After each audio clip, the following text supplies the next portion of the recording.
Okay, hey guys, how are you? Welcome to Detailers Den. Again, this is the episode 2. We are with Juan from XYZ Detail and Detail Dive. And here is Josh and I'm Marco. What's up, carnales?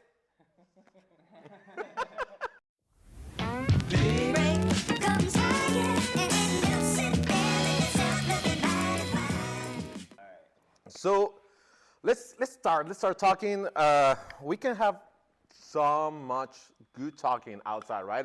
But right now in front of cameras, let's start with the beginning, and then let's see where did that go to, right?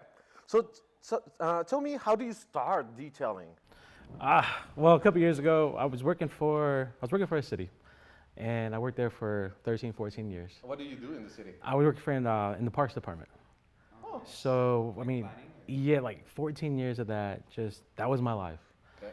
And one day I was like, you know what? I need my car detailed. I need to see. I've always been interested in cars, so I had somebody come out, and they told me a price, and I was like, well, you know what? For that price, I'm just gonna go buy my own stuff and try it myself. How much was it? I think it was over $800. $800. Yeah. I wanted a wax on it. It was a wax. I think it was like a one step that he told me back then. Just a one step, and then just the interior was pretty much clean. It was more the outside work. So I was like, you know what? I'm gonna take the 800, and I'm gonna see if I can invest that and see what happens. Smart. Went out and did it. I think I spent less than that on some just random things, and I did it. And I was doing it. I was like, I was done, and I found it really enjoyable. I was like, geez, like this is amazing. The whole process of it was great. Like it was. You polish your car? You did one step for the first time? For the first time, jumped right into it. That's risky. Let's just try it. And it was a black car too. Yeah, well, what did you use, like a D8 or a rotary? The DA. Oh, okay. So, I mean, a little easier to use. I mean, I think that's what it is. But, you know, doing it for the first time, following the steps, of course, did like everybody else. I looked on YouTube. I was looking to see what guys do and, you know, the big names in the game.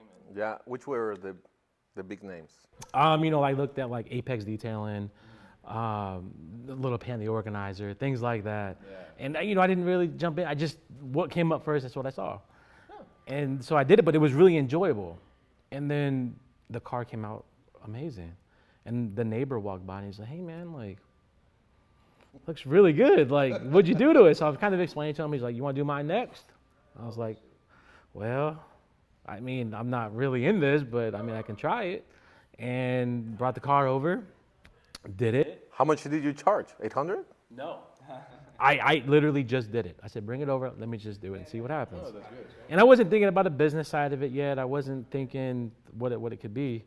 And as time went on, another guy was like, hey man, I heard you did this car. Let's see what mine can do. Here, charge me for this. Whoa. But like I said, the biggest thing was, it didn't get old. I wasn't tired of it. It was very exciting. It was something new, like that I really enjoyed.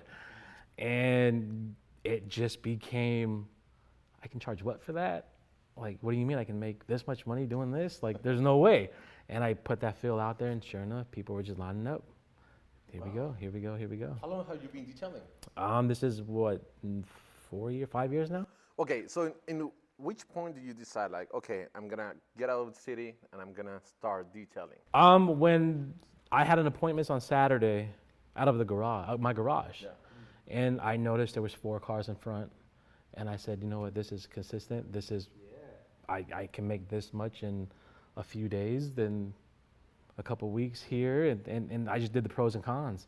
And to work for yourself at a company and to start something, there's nothing like it. It's just like, It's always like a hard step to do, no?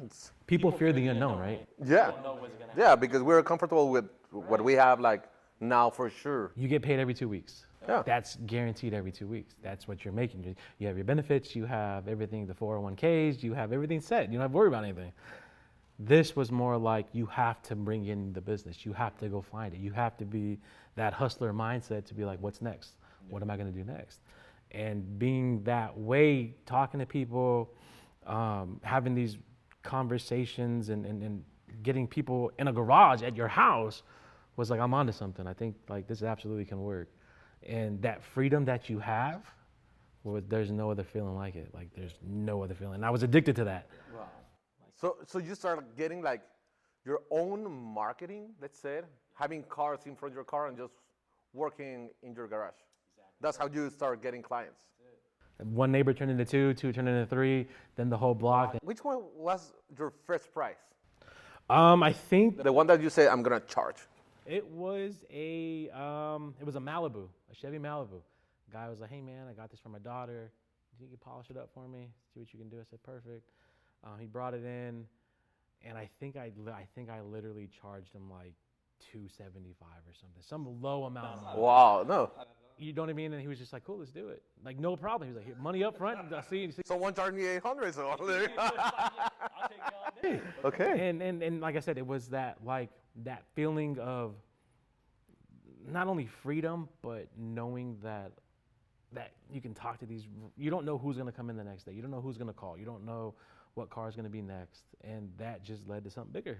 And how's your detailer's life now? So you're relaxed, you are tired, you're like, you're wondering what's going to happen tomorrow? No, now it's so much more comfortable. It's so much because you build the confidence. You know what it is. You know Second nature. exactly. It just at first it was so like, okay, how am I going to bring this next person in? How can I attract more people? Not just the people that live around me, but people that live 5-10 miles away. How can I bring them in? Now it's like I have a shop. People come into the shop. People are always stopping by. Networking with other detailers in the area, and the mobile detailers that come in, and we talk and we have conversations, and that is really like the biggest thing, because networking and talking to people and building that whole world of knowledge with each other makes it so much easier. And that's bring me also to detail dive. How does, okay, so you were working on the city, right? Yeah. Then you said, okay, I'm gonna be a detailer. Now you're gonna do a podcast of detailing. How do you came with that idea? So I was detailing, and there was a guy from New York we met. He was doing his lives. And he was like, "Hey man, I see what you're doing. Come on, let's have a conversation." So we did a show. He had his own show. Okay. And you found me randomly. And let's have a conversation. Cool. So he brought me on. We did a live. I think that was my first live I ever did. And I met a dude from Texas, and I met another guy from like Maryland, and we just started connecting. Did this show. And then I met my partner Matt from Arizona. He was on there. And then he called me up about a month later. He said, "Hey man, I got an idea. I like the way you do things. We kind of have the same mindset. Let's go help some people out. This is what I want. This is the idea." Yeah. And I think it was a random phone call. I think it was like 11 o'clock at night. He called me. Okay. And what did you say? Yeah, of course. And he was just like, "Let's start a podcast. Let's start a page to help people. Let's start a page to give back to the detailers, the companies.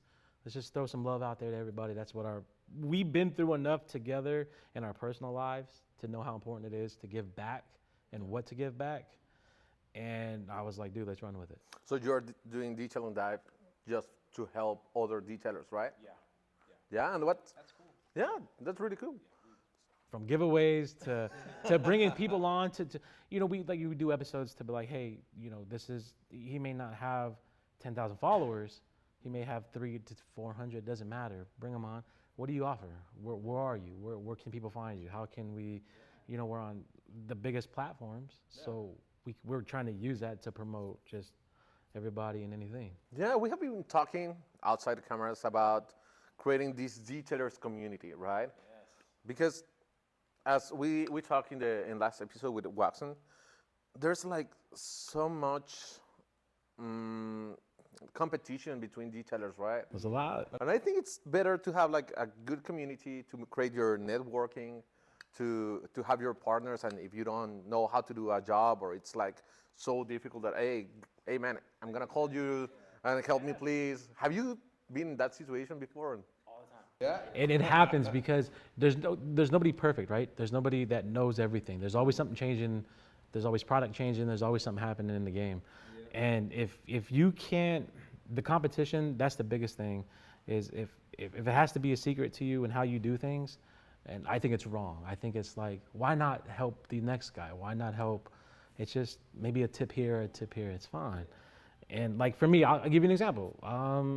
3 weeks ago, I was doing a convertible, and that soft top is terrible. Like I couldn't get it. When you open the soft top, there's a piece of rubber, the lining on the inside, and I couldn't get it for some reason. I was working all day, and I'm just like, oh my god, I can't. Something wrong with me. I gotta figure this out. It's too much hot The guy's outside. coming in an hour. I need to figure it out. And I called the guy from. He was actually from North Carolina, from Pinehurst. Okay. I said, hey man, I know you do these. What am I doing? He's like, dude, try this, call me back. Did it, dude, it worked, thank you.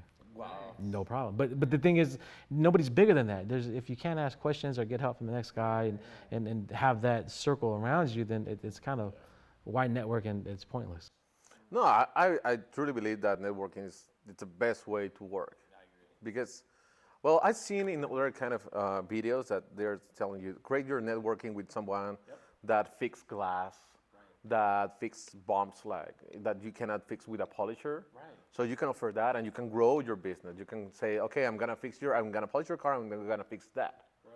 So you call this guy or your friend, you fix the whole car, you give a great final product or final results. And that's how you're gonna get much more clients because now you're not going just with a polish or a paint issue. You're going also with a, how do you say, like no paint job. No, it's like the bumps. Like something wrong with with the whole car. Right. So I truly believe that networking it's great. Even and if it's not just in detailing, it's everywhere. Yeah, I agree. Right. That's one of the biggest things these days, especially because you can connect with people instantly. Instagram, your Facebooks, to things like that. It's just so quick now. Yeah. Just a click away. That's what it is. I can literally pick up my phone right now, and I can call. I know somebody in every state now, which is the craziest thing to say. Wow. I can call somebody from Texas or wherever. They're like, hey man, I got this question. I saw you started to use this product. Like, what do you think? Oh, dude, it's amazing. Or try this, or try that, or, I can't get this thing out. Well, try a little compound with this and this. Maybe that'll work. Have you worked with someone, like someone help you during the detailing or? No, so I run the shop by myself. Really? Do you detail the whole car by yourself? By myself. Yep. I was gonna make you a question. Well, now imagine that you work with someone. Okay, I'm gonna make you this question. Yeah. What do you prefer? An angry client or an angry coworker? A coworker. Why? Because the clients, that is what you're there to do the job for. You're there to impress them. You're there to make their life better with the product at the end, the final results. Yeah. You're trying to change, because it's like when I tell people for haircuts, you go get a haircut, you feel different. Mm-hmm. It's the same thing. They want to see a nice clean car. They want to make it look good. They're going on a date. They're going out to a job interview. They're going to work, whatever. Yeah. I'd rather have that than. But if you have an angry coworker, maybe you're going to have an angry client later, because the angry coworker won't make his job as he's supposed to, no? No, I agree. But also you would hope, on the other end, you have to establish that, hey, everybody has bad days, I get it. Yeah. You know what I mean? Like, I get it. But also I try to hire, maybe a year ago, I went through 7 people, never worked out. Why? The expectations, the stuff they were missing, the little things on details, the final wipe down at the end, spots, the little things that make, and I tell people this when they come in, it's all the little things that'll kill you at the end than the one big thing. The details in detail. That's what it is. Right? That's exactly what it is. Yeah. If you really think about it, you know what I mean? If you miss 5 small things, you're gonna be like, well, you didn't get under the seat. And you didn't do inside the cup holder with the vac. You didn't do, it's all the little things that'll eat you up at the end with the client. Yeah. Then something like, oh, I didn't restore your plastic on the back. Oh, I can get that, don't worry. Mm-hmm. It's not a thing. But when people come in, you have, starting from where I was till now, that expectation grew to like, this is the base. This is what mandatory needs to be done. Has to meet this level. If you can't meet the level, nothing personal. Do you have like a checklist, or do you just have everything in mind? I used to have a checklist. Yeah? Where do you get it? A whiteboard. This is what the most important things. These are the points. Where do you get those points? Just by seeing what people, when people come in, they always want something different. Yeah. Some guys love the cars that smell really good at the end. Some people are like, just vacuum it and go. Some people are, I need this or that, whatever it is. And taking the points that are mostly commonly said, okay, this is what I'm gonna base it off of. And then throw my own twist into it. Okay. So give me your 3 main points to check during that detail. The biggest thing is the things that kill me most are the tracks in the car. The tracks where the seats move up and down. When you open the door, that's what you see. That whole area right there. If that's dirty to me, it drives me insane. It kills me. Okay. It does. And a lot of people don't understand. On the other side of that, where your center console meets the inside, people not a lot of times don't put the connector, the extender, to get in between there and actually take the time and a lot of things come out of that place, man. Things fall on that, and you're just like, French fries to straws to quarters and everything else in between. Exactly, and that happens all the time. That's the next biggest thing. And then the last thing is like in the dashboard, where the glass meets the board. Oh, it's terrible that. Yeah, I know. Like at first it was like, oh my God, how do I get this? How can I get in there? Yeah. And I actually have this tool now. It's like a little flat piece of like rubber thing, and you can get in there and just nice little pass. That's good. Yeah. I can see that. That kills, like that piece used to kill me. It's like, I can never get this. No, me too. It's, every time that I wash my car, and then they're like, I tried to enter, right? But when I try to enter, this part hits the glass, and now it's the glass is dirty, and now I cannot reach there, you know, and it's frustrating. It's that's the biggest, like I can't, because you drive out of a shop or somebody's driveway, as soon as that light hits, you're seeing smear marks, you're seeing everything. It's just like, You know what happens to me also? It's, okay, I finished washing my car. Okay, my car is like just a quick wash. Okay. And but I feel, huh? Because it's coated, right? Yeah, it's like 72 times coated. So yeah, so for everyone that don't know why it's so coated my car, it's because it's for the trainings. So every time it's really coated. But no, the thing is that every time I forget one spot, and that spot, it's the gas pump where you put the gas. Oh yeah. Oh, I hate when I gotta put gas and I see all that dirty, and I'm, oh my gosh, why I never clean that? But it's because I'm doing things so fast, and I always say, I have to remember this. I have to remember this. Right. But when I'm washing my car, I'm like washing it, and I'm gonna do interiors, I'm gonna do the doors, because that's when I'm doing that. Me too. If I see that it's really dirty, it's for me. It's like the car is dirty. Right. So I focus on that, and then from there I go to my doors, and then I continue my life, and then it's like it's time to finish because I have 2 things to do. Right. And okay, I'm done. Right. And usually after that I go and put gas, and I'm, oh my God, I can't believe it. Yeah. So now I have a little rack Okay. in my car, but in a bag. So I have it there, I spray it, and I put a little, I clean it just like that. Oh. The rack is really dirty, but it helps, you know? Yeah, it works. Do you have any spot that you always forget, or you're like, oh, I don't have to forget this? I would say in the back where the license plate is. Yeah. Because there's a gap between the license plate and then the top where the lights are, the 2 little light bulbs. There's and nobody can see it really, I get it. But when you get down and you're wiping down, you can see everything along that whole crease in there. And it's the worst. It's the worst. It gets pretty backed up in there. I'm like, dang, I missed that. And I always forget, because it's something when you're wiping down, you're drying it, you're just wiping down, you don't see it. Exactly. And then you really don't. And you're just like, okay, get some detail spray and clean it up. If you just have one bucket, right? If you're gonna detail a car, which products will you put in that bucket to walk 10 blocks with that bucket and wash cars? Oh, okay. Wheel cleaner, obviously. Okay. Need some wheel cleaner. The soap. Need some soap. Wheel cleaner, soap, glass cleaner, and some interior cleaner. Interior cleaner. Yep. Any towel? You could do some drying towels, some interior towels, maybe a few brushes, little brushes in there, get little tight spots. Depends how big the bucket is. Exactly. Let's say a regular bucket. You're gonna go and I'm gonna wash cars. Like 10 gallons. Yeah, I have one bucket. Yeah, you cannot bring any other thing. It's just this bucket. You know what I would put in there from you guys actually? What? That right there, the mist. The mist? What? I love the mist. I bought that for the first time, and I used it. Quick shine right there, huh? Jeez. Spray it on and go. Yeah, it's a really nice last touch, right? Exactly. I like it. And also, the next big thing is not the wheel cleaner, but your the water spot remover. Oh, yeah. How often do you use it? A lot. I love the water spot remover because I've tried a Mini, and yours is. I did it on a F-250, and the whole front end was covered in from sprinklers, hard water. It was terrible. I went through 2 to 3 different products. You're scrubbing. It's like, dude, it's not working. I put yours on, gone. Came right off, which is like obviously saves you time, and time is money, and it worked. We did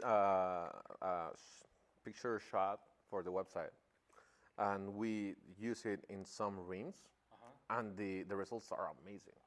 Yeah, the rims look like no bright, full of spots. We wash it even after we wash it. We clean it. We put everything there, but when we apply the water spot remover, oh my God, that's you can see the results there is in the blog. I think like water spots, something like that. That's the name. So you can check it there. But yeah, it's amazing that one. I looked at a client called me yesterday to do a Lexus, and the biggest thing was water spots, and it was black and it's completely covered in hard water. You took it with that one, a black one, or do you polish the whole car? No, so I'm gonna use that first, Okay. see what it does, and then go from there. But I'm very confident in the water spot remover that it'll be fine. That's the confidence level. That's what it's at, and that's why I said it. So it's just one of those things where I know it'll work. Do you clean engines? That's such a touchy thing for me. Yeah. I've only done a few.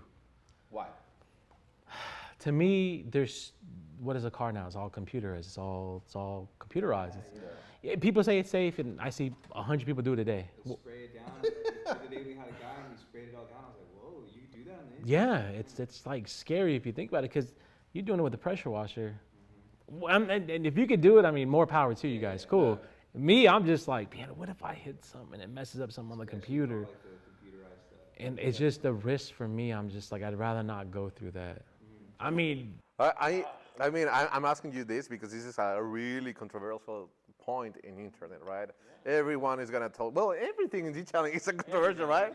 Everyone is gonna tell you, oh no, you have to spray it. It doesn't matter, or you don't have to touch it, or you don't have to put this chemical or anything.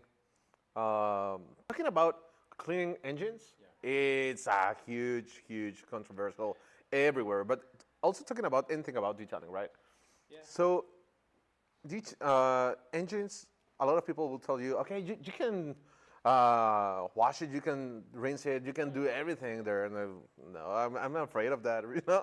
Right. But also others are gonna tell you, no, you don't have to touch it for any reason. Or what I do, I just spray a degreaser, the wheel and tire cleaner. I put it there, and I clean it. And at the end, I put all-in-one and an interior conditioner. Looks really good. Yeah. Right? Yeah. If you're gonna spend more time, I can spend a lot of time there, but I prefer to do it that way than rinse everything. Yeah. That's the only thing. But a lot of people will tell you to. I mean, you see videos all the time. The people are just like, they open it up, it looks like a disaster, and they're just like, do this. And I'm just like, what? Like, It's done. yeah, and I'm just like, there's no way. Like, in my mind, I'm thinking, But I think how? somehow it's possible, but it's dangerous. I think. I think there's a lot of risk in it. That's just what I feel. And I'm just like I said, most of the cars are 90% computers. Everything's ran off of this and that, and it's just like. Have you ever screwed one client car?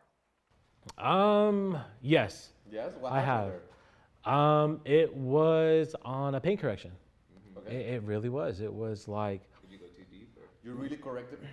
It did something. No, when they take out the paint. It was one of those things where I didn't, not that I didn't know, it was more like, I think this should work and this should work. And it was real hazy, it was real cloudy. It just wasn't to like, I thought it was done. And when we pulled it out, I was just like, there's no way, like what happened? It's always when you pull it out. Yeah, I was like, what happened to this? And turns out it was like, yeah, you need to do another pass of this, another pass of this. And Okay, that's not too bad. it wasn't bad, but for me, it was more like, the client was like, oh, cool, I'm picking it up now, we're good. Oh. You know, like, okay, it looks great. And in my eyes, I was, yeah, it looks Amazing. yeah, come get it now. And they pulled it out, and I was just like, it's not ready. I'll see you in a couple hours. Like, you got to come back. And That's good though. At least you're like willing to correct it. you know what I mean? And I brought it back in, and it came out great. But it's just one of those things where, But okay, it has a quick fixed, right? yeah. And I think the biggest thing was I didn't dilute bug cleaner enough. So it was too strong.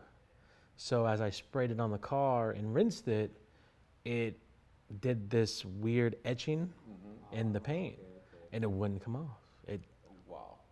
I thought I was like, I'm gonna paint this person's car over. Like, Well, you have networking. here right? we go. Like, okay, and it was literally, I sat there and I was just like, how am I gonna fix this? How am I gonna? It's not coming off. Everything I'm doing is not working. And I did this. I had to use a compound, and with this compound, it came right off. Good. Polished it. It was even better. But for that hour and a half of me freaking out, Yeah, I was like, what am I gonna do? How am I gonna fix this? There's no way. What was in that with that? You said bug spray? It was a bug spray. What was in And it? I guess I didn't mix it right apparently, and It's way it too strong. way too strong, and it really just etched the paint, and it was just streaks everywhere. There was lines, and it just looked it looked like a mess. And the sun, like you were like. I was like, oh my god, what did I do? I know. The people, they're never gonna come back. My business is gonna get shut down. I don't know what I'm doing. I'm But wrong. yeah, like what am I gonna do? And but it was a quick fix, a few hour fix, but it fixed, and Yeah. it was able to get better. And now I know for the next time, like cool. And Right? Yeah. What do you do to relax during detailing? Do you you're just by yourself? Do you have music? You're listening to something. What do you listen? music is the top. I always have to have music. Yeah, what kind Music. of music. Anything from detail, from rock to country to put the playlist on, and then Yeah, you let's have go. a lot. That's it, man. Let's just get it. You That's get it. great. Yeah. Yeah, if you see my music list, you're just gonna see like La Cucaracha, and then you're gonna see Ramstein. It's everything on the list, and it's like when you're detailing, like you just need.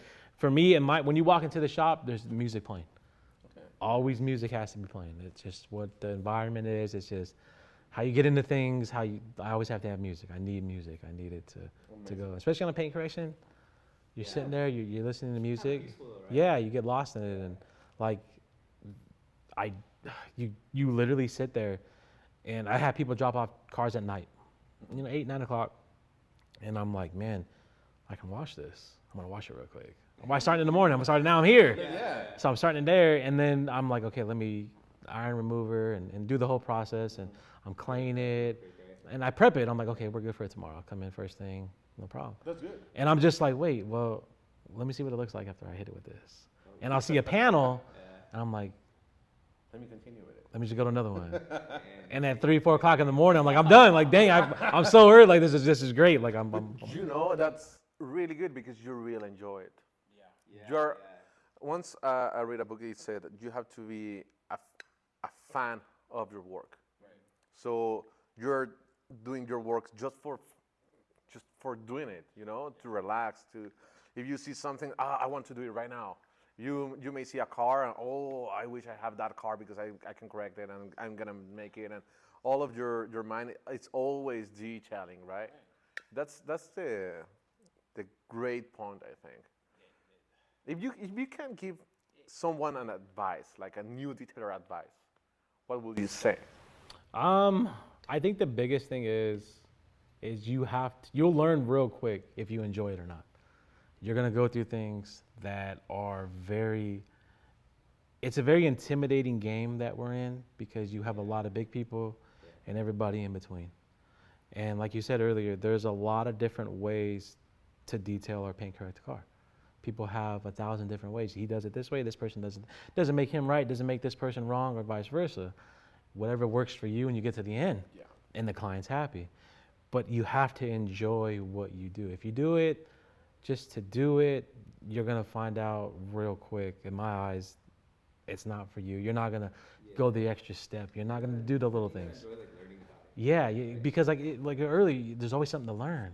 Like there's always something to new product, to different methods, to we talk to people all the time and it's like, I didn't know you can do it that way. Let me try it. And I do it on a detail the next time. I'm like, it worked. Like, dang, I didn't know that. I was doing it this way the whole time. Like, That's a good point of view because someone different, if they see you like, oh, I'm doing this, someone it will say like, oh, that's not the correct way to do it. Like, what is this guy doing? No, he doesn't know anything. But at the end, everyone has their own way to do it, and they get results, right? and that's the thing. You can look at videos all day long. You can YouTube things and follow people and do it all day long, and you can gather what people do. Yeah. That was just the whole thing of it. But when you put your twist on it and what works for you, that's when it becomes yours, and that's the method you use. Yeah. And then you realize real quick, well, he's not right or wrong, but doesn't make me right or wrong. He has 30,000 followers, I have 500. But at the end of the day, the car still looks amazing, and we still all got to the same place. We made some money for the business, the clients are super happy, and I learned a lot of things. Yeah. That's the biggest thing. That's the biggest. That's amazing. Yeah. Juan, sadly we have to cut out this talk. I don't know how to say, like, video, podcast, talk. Let's say it's a talk because this is the real purpose, because I'm really enjoying it. It's great talking to you, to detailers that has this way to see things, to grow the community, to do everything. I really enjoying it. I don't know if you want to say anything else. You know, just one of those things where there's enough. I just hope more people will actually join the circle and get into it with a lot of other people, because there's a billion cars on the road. There's millions of people, and there's a lot to go around. There's plenty. Nobody can do them all, and we say it all the time. Yeah. And you know, we just hope that the stuff that we get back and what you guys are doing for the next person, like, be more accepting and you know, grow the circle bigger, because you don't know what it's gonna do for the next person. Yeah, I know. But okay, thank you very much, Juan. Thank you guys. Guys, if you like it, if you enjoyed this content, we'll love your comments. If you want to talk anything about detailing, just let us know. Comment, like, subscribe, and follow Juan in his social media, XYZ Detailing, and Detail Dive. Yeah. Okay, so we're ready. Josh, thank you very much. Anything else? Nothing else, guys. No, nothing else, guys. Okay, see you guys. Thanks, guys. Break comes again.